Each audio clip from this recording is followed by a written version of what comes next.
Hello students, कैसे हैं आप सब। आज मैं आप लोग को क्लास 12 बायोलॉजी का चैप्टर 4 पढ़ाऊंगी। चैप्टर 3 तक आप लोगों ने बहुत अच्छे से पढ़ लिया था। चैप्टर 4 है जनन स्वास्थ्य, रिप्रोडक्टिव हेल्थ। इस टॉपिक में आप लोगों को पढ़ना है कि रिप्रोडक्टिव हेल्थ क्या है, जनन स्वास्थ्य, जनन से संबंधित क्या क्या बीमारियां हैं, उसके क्या कारण हैं और क्या उसके निदान क्या है। इसके अलावा एक चीज और पढ़ना है कि कुछ दंपति ऐसे हैं जो संतान उत्पन्न नहीं कर सकते, तो उनके क्या कारण हैं और किस कारण से संतान उत्पन्न नहीं कर सकते और क्या क्या उसके तरीके हैं उत्पन्न करने के। तो इस तरह से इस टॉपिक में हम लोग को ये सब चीजों को पढ़ना है। तो इसमें सबसे पहला टॉपिक है परिवार नियोजन, फैमिली प्लानिंग। परिवार नियोजन इसके कहने का मतलब है कि फैमिली प्लानिंग करने का अर्थ है कि जनसंख्या, जैसे कि हमारी देश की जनसंख्या डे बाय डे बढ़ती चली जा रही है। जनसंख्या पर नियंत्रण रखना कि जनसंख्या जो बढ़ रही है, परंतु जो सुविधाएं हैं, जो आवश्यकताओं की सामग्री जो उपलब्ध है वो तो लिमिटेड है, परंतु जनसंख्या डे बाय डे बढ़ती जा रही है, जिसके कारण तरह तरह की समस्याएं उत्पन्न होती हैं कि आवश्यकताओं को कैसे पूरा किया जाए। तो इसलिए परिवार नियोजन की आवश्यकता पड़ती है। तो इसके लिए सरकार ने बहुत सारे नारे वगैरह चलाए हैं, जैसा कि आप लोगों ने सुना होगा कि हम दो हमारे दो। तो उसमें कहने का मतलब है कि सिर्फ 2 ही संतान को उत्पन्न करना है, उससे ज़्यादा नहीं। जैसे पहले के समय में 4, 5, 6 ऐसे बच्चे हुआ करते थे, जिससे कि जनसंख्या विस्फोट होता था कि स्थिति पैदा हो गई है। तो इसलिए सरकार ने इस तरह के नियम बनाए कि हम दो हमारे दो का नारा लगाया, परिवार नियोजन चलाया। इसके साथ साथ एक चीज और निर्धारित किया गया कि उम्र की शादी करने का एक सही उम्र निर्धारित किया गया, जैसे कि लड़कों के लिए 21 वर्ष और लड़कियों के लिए 18 वर्ष। तो बहुत कम उम्र में शादी करने से भी जनसंख्या बहुत ज़्यादा बढ़ जाती है और सही उम्र में शादी करने से जनसंख्या को नियंत्रित किया जा सकता है। तो इस तरह से इस टॉपिक में परिवार नियोजन के बारे में पढ़ना है। जैसे कि इसमें है आज़ादी के समय जनसंख्या 35 करोड़ थी, परंतु 2011 की जनगणना के अनुसार जनसंख्या जो है 121 करोड़ हो गई है। तो इतना ज्यादा डिफरेंस जो नजर आ रहा है जनसंख्या में, तो इसको नियंत्रित करने के लिए परिवार नियोजन की आवश्यकता पड़ती है। अब परिवार नियोजन किस तरह से, उसके क्या क्या तरीके हैं, तो उसमें कुछ ऐसे, जैसे कुछ दंपति ऐसे हैं जो कि संतान उत्पन्न नहीं करना चाहते हैं, वो गर्भ धारण नहीं करना चाहते हैं, फिर भी प्रेगनेंसी हो जाता है। तो उसको कैसे रोका जाए, उसके क्या क्या तरीके हैं, वो भी इस चैप्टर में आपको पढ़ना है। जैसे कि गर्भ निरोधन, कंट्रासेप्टिव्स, उसके बारे में पढ़ना है। तो कंट्रासेप्टिव्स में बहुत सारे मेथड्स आपके बुक में दिया हुआ है, जिसमें कुछ इंपॉर्टेंट मेथड्स मैं आपको यहाँ पे बताऊंगी, जो कि एग्जाम्स वगैरह में पूछे जाते हैं कि क्या क्या कंट्रासेप्टिव के क्या क्या डिवाइसेस हैं, क्या तरीके हैं। तो उसमें सबसे पहला है IUD, intrauterine device. Intrauterine device, IUD कहने का मतलब है कि इंट्रायूटेरिन मतलब यूट्रस के अंदर जो भी डिवाइस हम वहाँ पे प्रत्यारोपित करते हैं, तो उस तरह के डिवाइस को हम इंट्रायूटेरिन डिवाइस कहते हैं। ये बहुत इंपॉर्टेंट है, इसको याद कर लीजिए। आईयूडी गर्भ निरोधन के ये तरीके हैं, आईयूडी इसे इंट्रायूटेरिन डिवाइस इसका फुल फॉर्म है। तो उसमें सबसे पहला है कॉपर आयन। कुछ ऐसे डिवाइसेस हैं जो कि इंट्रायूटेरिन डिवाइसेस हैं जो कि कॉपर आयन रिलीज करते हैं। तो वो कॉपर आयन रिलीज करते हैं, जो कि कॉपर आयन जो होता है वो एक चीज और, जैसे गर्भ धारण क्यों होता है, मेल गैमिट और फीमेल गैमिट जब आपस में फ्यूज करते हैं तो फर्टिलाइजेशन होता है, उसके बाद गर्भ धारण होता है। तो यदि हम मेल गैमिट और फीमेल गैमिट को फ्यूज ही ना करने दें तो फिर गर्भ धारण नहीं होगा। तो इसलिए उस चीज को रोकने के लिए इस तरह के डिवाइसेस आए हैं। इसमें सबसे पहला है कॉपर आयन रिलीज करने वाला डिवाइस, जिसका नाम है कॉपर टी, कॉपर 7 और मल्टीलोड 375। और भी बहुत सारे डिवाइसेस हैं, तो ये 3 इंपॉर्टेंट है जो कि एग्जाम्स में पूछे जाते हैं। इसको याद कर लीजिए कि कॉपर आयन रिलीज करने वाले डिवाइसेस कौन कौन से हैं। सबसे पहला है कॉपर टी, दूसरा है कॉपर 7 और तीसरा है मल्टीलोड 375। तो ये जो 3 डिवाइसेस हैं ये कॉपर आयन रिलीज करते हैं। कॉपर आयन रिलीज जो होता है वो स्पर्म को निष्क्रिय कर देता है। जैसे कि यहाँ पे फिगर बना हुआ है, फीमेल रिप्रोडक्टिव सिस्टम का ये फिगर है। तो जैसे कि पहले चैप्टर में, 3rd चैप्टर, 2 सेकेंड चैप्टर में आप लोगों ने ये सब डिटेल में पढ़ लिया होगा कि female reproductive system, male reproductive system. तो इसमें क्या होता है कि ओवा यहाँ से रिलीज होता है, ये ओवरी है, ओवा रिलीज होकर फिर यहाँ फिलोपियन ट्यूब्स में आके यहाँ पे रुकता है ओवा, और स्पर्म यहाँ से जाता है और यहाँ पे स्पर्म इससे इधर से ट्रेवल करके जाता है और यहाँ पे फर्टिलाइजेशन का प्रोसेस होता है। यही नॉर्मल प्रोसेस होता है। तो यदि हम यहाँ पे स्पर्म को जाने ही न दें, तो ये कॉपर टी जो डिवाइस है, तो इसका आकार टी शेप का होता है। तो इसको हम यहाँ पे गर्भाशय में कॉपर टी को प्रत्यारोपित कर देते हैं। तो ये टी शेप का होता है, गर्भाशय में यहाँ इसको प्रत्यारोपित कर दिए, जिससे क्या होगा कि ये कॉपर आयन रिलीज करते रहेगा। तो स्पर्म यहाँ से जैसे ही इंटर करता है तो ये स्पर्म कॉपर आयन की वजह से निष्क्रिय हो जाएगा और ये यहाँ तक पहुंच ही नहीं पाएगा। तो यहाँ तक नहीं पहुंच पाएगा, तो जिसके कारण यहाँ पे फर्टिलाइजेशन नहीं होगा। ओवा और स्पर्म यहाँ नहीं पहुंचा, तो ओवा और स्पर्म का यहाँ पे फर्टिलाइजेशन नहीं होगा। फर्टिलाइजेशन नहीं होगा तो फिर जाइगोट का निर्माण नहीं होगा, भ्रूण का निर्माण नहीं होगा, और फिर प्रेगनेंसी का कोई सवाल ही नहीं पैदा होता जब male gamete female gamete fuse नहीं करेंगे। तो इस तरह से ये जितने भी डिवाइसेस हैं वो इसी तरह से फंक्शन करते हैं, कॉपर आयन रिलीज करते हैं और स्पर्म को निष्क्रिय कर देते हैं। एक और डिवाइस, एक और अगला है hormone releasing IUD, hormone releasing intrauterine device. ये कॉपर आयन रिलीज नहीं करते, ये हार्मोन रिलीज करते हैं। दोनों में डिफरेंस समझना है। कॉपर आयन रिलीज करने वाले 3 हैं, copper T, copper 7 and Multiload 375। और हार्मोन रिलीजिंग आईयूडी का नाम है एलएनजी और प्रोजेस्टेरोन। ये दो इसमें इम्पोर्टेंट है, इसको भी आप याद रख लीजिए। तो हार्मोन रिलीज करने वाले जो 2 डिवाइसेस हैं, इनका काम है कि ये इस तरह के हार्मोन रिलीज करते हैं कि ये गर्भाशय की जो ये दीवार है उसको, गर्भाशय की दीवार को अनसुटेबल बना देते हैं। यदि स्पर्म और ओवा, यहाँ पे स्पर्म और ओवा का फर्टिलाइजेशन हो भी जाता है, यहाँ फर्टिलाइजेशन हो गया, ह्यूमनस का निर्माण हो गया, तो वो यहाँ पे आके फिर गर्भाशय में आके प्रत्यारोपित होता है यहाँ पे। तो ये जब फर्टिलाइजेशन के बाद यहाँ प्रत्यारोपित होने की अवस्था जब आएगी, तो ये गर्भाशय जो है वो सुटेबल नहीं होगा कि वहां पे प्रत्यारोपण हो सके। तो प्रत्यारोपण नहीं होगा तो फिर यहाँ पे प्रेगनेंसी भी नहीं होगा।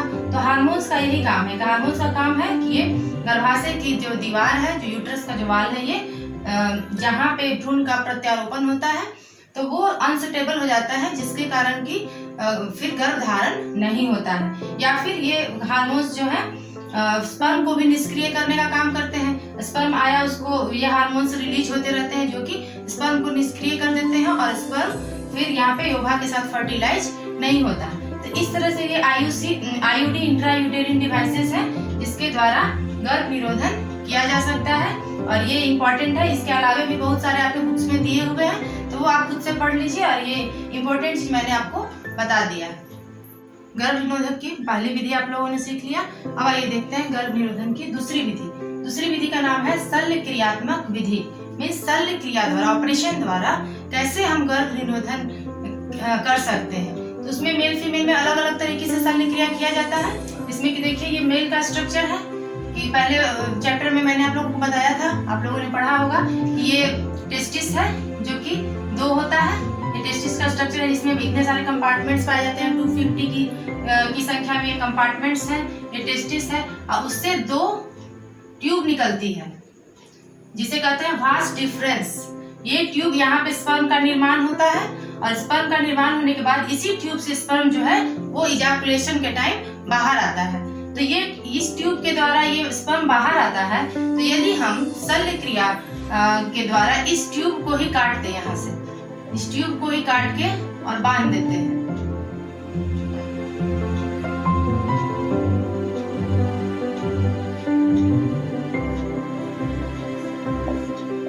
जैसा कि मैंने फिगर में दिखाया है कि इस ट्यूब को वास डिफरेंस जो स्पर्म को लेकर बाहर जाता है इजाकुलेशन के समय, तो इस ट्यूब को हम शल्य क्रिया के द्वारा काट कर और बांध देते हैं। तो यहाँ पे जो कटिंग हो गया, अब ये कटिंग हो गया तो अब स्पर्म वहां तक पहुंचेगा ही नहीं, फीमेल के फेलोपियन ट्यूब्स तक ये पहुंची, बाहर ही नहीं आ पाएगा, स्पर्म इधर ही रह जाएगा।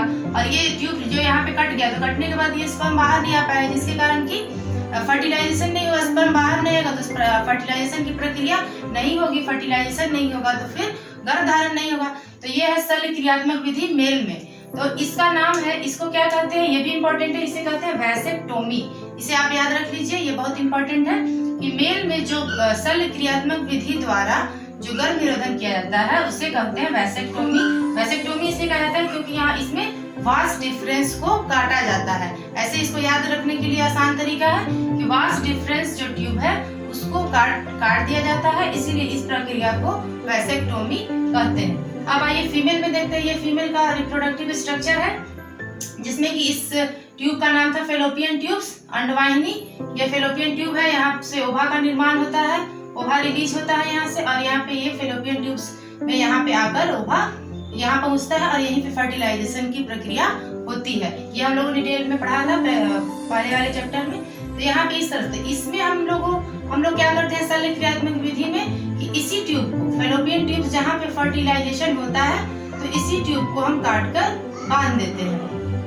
फीमेल में जब ये गर्भ निरोधन शल्य क्रियात्मक विधि द्वारा करेंगे तो इस ट्यूब को काट कर बांध देंगे इस तरह से।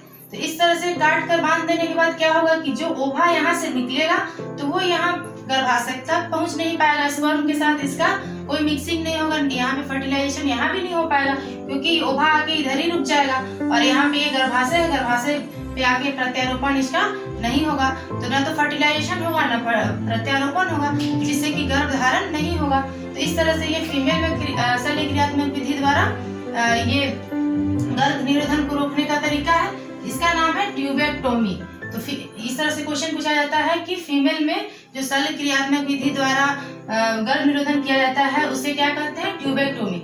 इसको याद करने का तरीका है कि ट्यूबेक्टोमी इसलिए बनाया जाता है कि इसमें फेलोपियन ट्यूब को काटा जाता है, इसलिए इसको कहेंगे ट्यूबेक्टोमी, और इसे कहेंगे वैसेक्टोमी मेल के केस में क्योंकि यहाँ पे वास डिफरेंस को काटा जाता है। ये हो गई दूसरी विधि। अब एक और टॉपिक आता है सगर्भता का चिकित्सीय समापन। मीन्स ये भी एक गर्भ निरोधन की विधि है।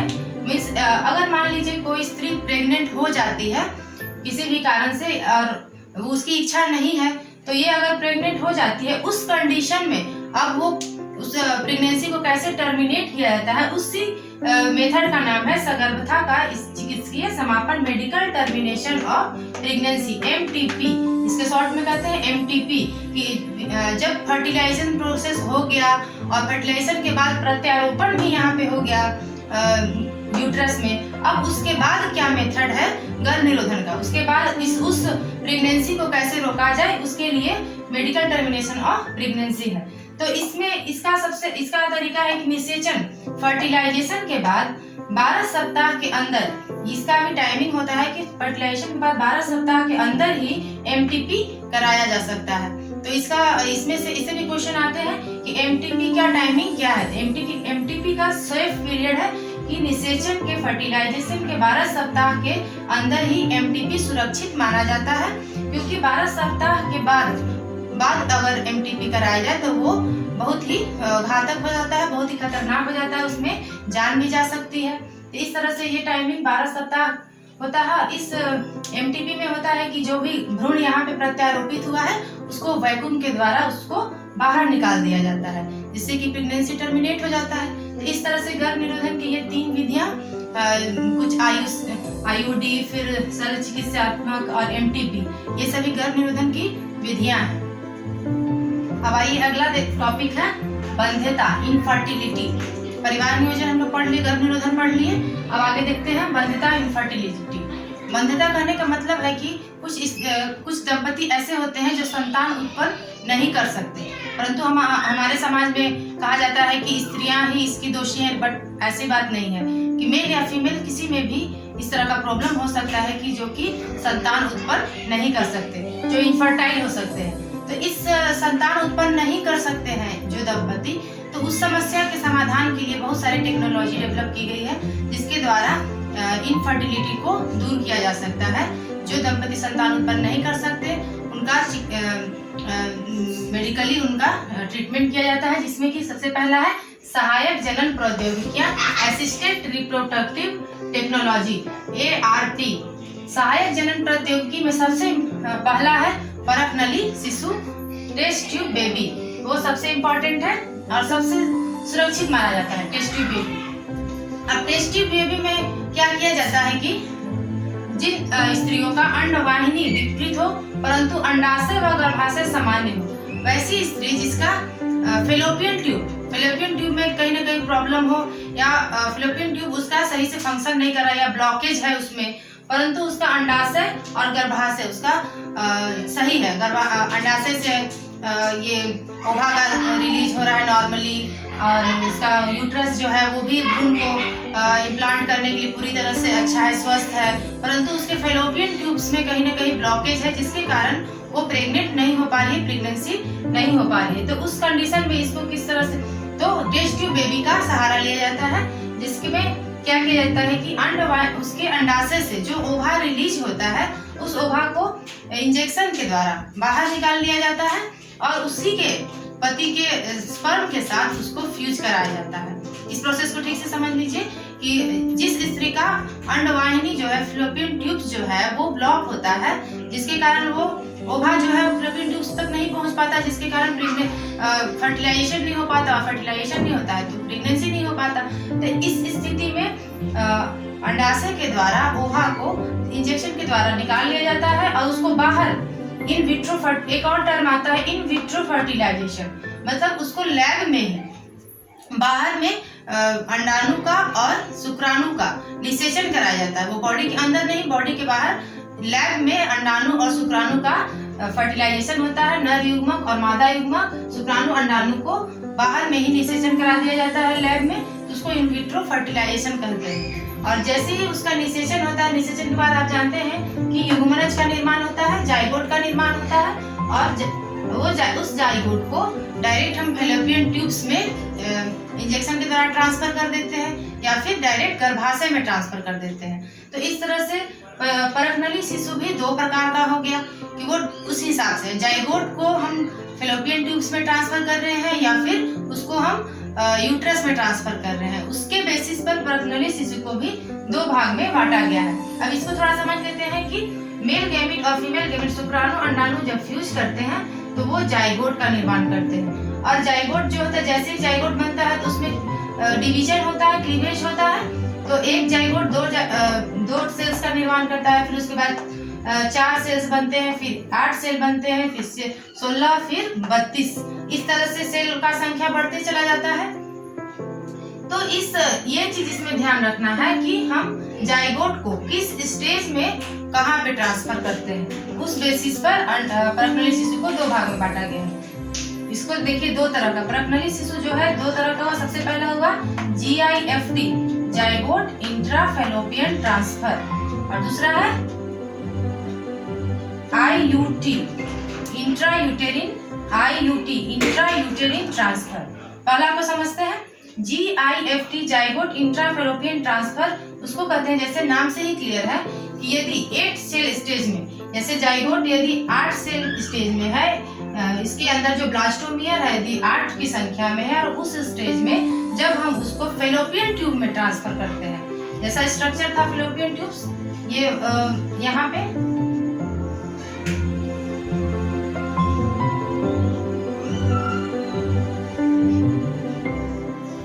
यदि हम इसको ट्रांसफर करते हैं 8 सेल स्टेज में, तो इस मेथड को कहते हैं GIFT, जाइगोट इंट्राफेलोपियन ट्रांसफर। अब दूसरा मेथड क्या है? IUT, intrauterine transfer.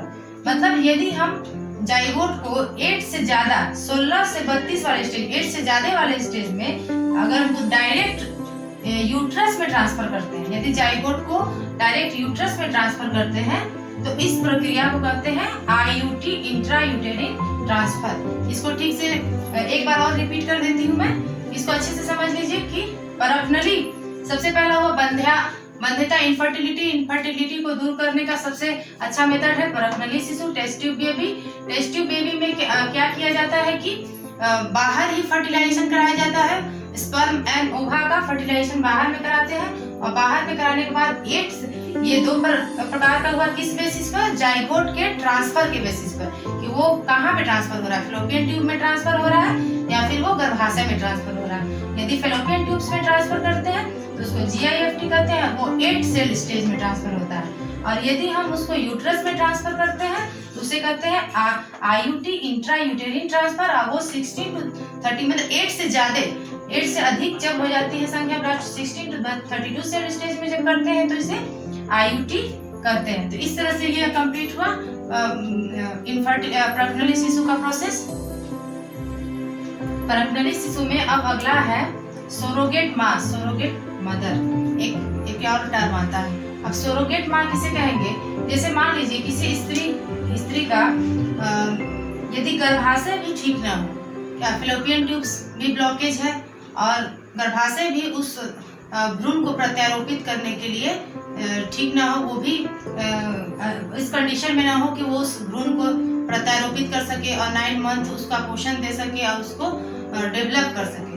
तो उस स्थिति में हम क्या करते हैं कि मेल गैमिट और फीमेल गैमिट, शुक्राणु और अंडाणु का निषेचन बाहर करा देते हैं और बाहर लैब में कराने के बाद इस गैमिट को जो जाइगोट बनता है उस जाइगोट को किसी दूसरी स्त्री के गर्भाशय में हम प्रत्यारोपित कर देते हैं। तो उस स्त्री को कहते हैं सरोगेट माँ या सरोगेट मदर। इसको फिर से समझ लीजिए कि यदि किसी स्त्री का फैलोपियन ट्यूब्स में भी ब्लॉकेज है और उसका गर्भाशय भी सही नहीं है, जो कि भ्रूण को डेवलप कर सके, भ्रूण का डेवलपमेंट 9 मंथ उसका डेवलपमेंट उसका हो सके, तो उस तरह का अगर स्त्री का गर्भाशय भी सुटेबल नहीं है और फैलोपियन ट्यूब्स भी डैमेज है, तो उस कंडीशन में उसी का अंडाणु और उसके पति का शुक्राणु को लेकर बाहर में लैब में हम उसका कराते हैं फर्टिलाइजेशन और उस जाइगोट को किसी दूसरी स्त्री के गर्भ में उसको प्रत्यारोपित कर देते हैं। तो इस तरह से जो दूसरी स्त्री जो उस गर्भ को धारण करती है तो उसे हम सरोगेट माँ कहते हैं या सरोगेट मदर। इस तरह से ये परजनन शिशु का एक और मेथड हुआ। अब इसमें आगे एक और चीज हम देखते हैं GIFT, गैमिट इंट्राफैलोपियन ट्रांसफर। तो इसमें क्या होता है, GIFT में क्या होता है कि स्त्रियां जिनका फिम्बरी अंडाणु को पकड़ने में असमर्थ हो, जैसे कि स्ट्रक्चर में हम लोग देखते थे कि ये फीमेल स्ट्रक्चर है, इसमें एक फिम्बरी था और यहाँ पे अंडाशय था और यहाँ फिम्बरी जो है अंडाणु को पकड़ के यहाँ फैलोपियन ट्यूब्स तक लेकर आता है। लेकिन यदि फीमेल का ये फिम्बरी जो है, फिम्बरी ऐसा नहीं है कि वो अंडाणु को पकड़ सके, फिम्बरी में भी उसका डिफेक्टिव है, तो वो अंडाणु को पकड़ने में असमर्थ रहेगा। अंडाणु अगर नहीं पकड़ पाया तो ये यहाँ फैलोपियन ट्यूब्स में नहीं आ पाएगा। तो फैलोपियन ट्यूब्स में नहीं आया तो फिर फर्टिलाइजेशन नहीं होगा, फर्टिलाइजेशन नहीं होगा तो प्रेगनेंसी नहीं होगी, तो इनफर्टिलिटी होगी। इस केस में हम क्या करते हैं कि उस स्त्री का अंडाणु को इंजेक्शन के द्वारा लेकर और डायरेक्ट उसके फैलोपियन ट्यूब्स में डाल देते हैं। तो इसी को कहते हैं गैमिट इंट्राफैलोपियन ट्रांसफर। तो जैसे कि उसमें कंफ्यूज नहीं करना, उसमें जाइगोट को परजनन शिशु में हम लोग क्या करते थे कि जाइगोट को ट्रांसफर करते थे, वो GIFT था, और यहाँ पे गैमिट ट्रांसफर कर रहे हैं। ये दोनों डिफरेंस को समझ लीजिए। यहाँ पे गैमिट को मींस डायरेक्ट फीमेल गैमिट को फैलोपियन ट्यूब्स में ट्रांसफर किया जा रहा है। यहाँ पे हम जाइगोट को ट्रांसफर नहीं कर रहे हैं, यहाँ पे सिर्फ गैमिट को ट्रांसफर कर रहे हैं। बाकी फिर स्पर्म्स के आगे फर्टिलाइजेशन यहाँ पे फैलोपियन ट्यूब्स में होगा और फिर जो नॉर्मल प्रोसेस है उस तरह से ये फिर आके यूट्रस में इम्प्लांट हो जाएगा। तो ये एक तरीका हुआ इनफर्टिलिटी को दूर करने का। अब एक और टॉपिक बजाता है कृत्रिम गर्भाधान या आर्टिफिशियल इंसेमिनेशन। अब आइए ये मेथड हम कब यूज करते हैं, तो कृत्रिम आर्टिफिशियल इंसेमिनेशन प्रोसेस उस समय यूज करते हैं जबकि अगर किसी मेल का शुक्राणु जो है वो उतना ज्यादा संख्या में नहीं होता है जो कि फैलोपियन ट्यूब्स तक पहुंच सके। उसका शुक्राणु की संख्या यदि कम होती है तो उस कंडीशन में वो फैलोपियन ट्यूब्स तक नहीं पहुंच पाता या फिर वो डिफेक्टिव होता है।